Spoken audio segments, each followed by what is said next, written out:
สบายดีเบิดสุผู้สู่คนมื้อนี้บ่รถก็ได้เดินทางมาถึงบ้านเกิดของบ่รถแล้วทุกคนเนาะเดี๋ยวบ่รถจะพาเลาะเบิ่งเลาะชมบรรยากาศรอบๆบ้านของบ่รถเนาะเพราะว่าบ่ได้มาเกือบ 2-3 ปีแล้วทุกคนเนาะกะรอบนี้กะถ้ามาแล้วกะบ่พลาดในการที่จะเก็บเอาบรรยากาศเนาะไปเบิ่งไปชมบรรยากาศพร้อมๆกันเลยทุกคนเนาะ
แม่นหยังบัดนี้มาแต่ไสบัดนี้เอามาแต่ไสบัดนี้เอาสร้างคือแตก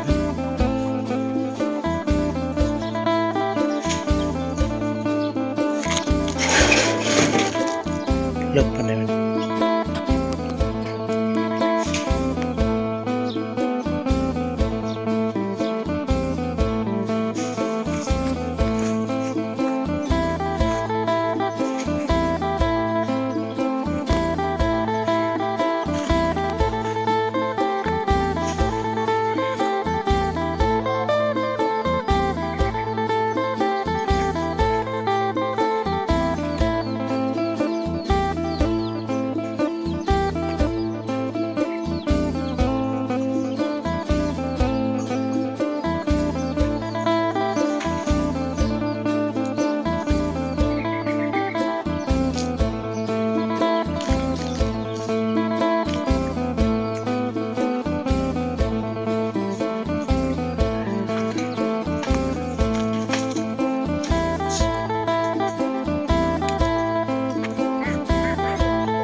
ฮอด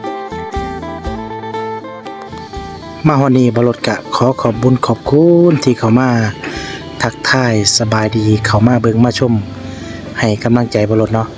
บ่รถกะจะขอจบคลิปลงเพียงส่ำนี้พอกันใหม่คลิปต่อไปทุกคน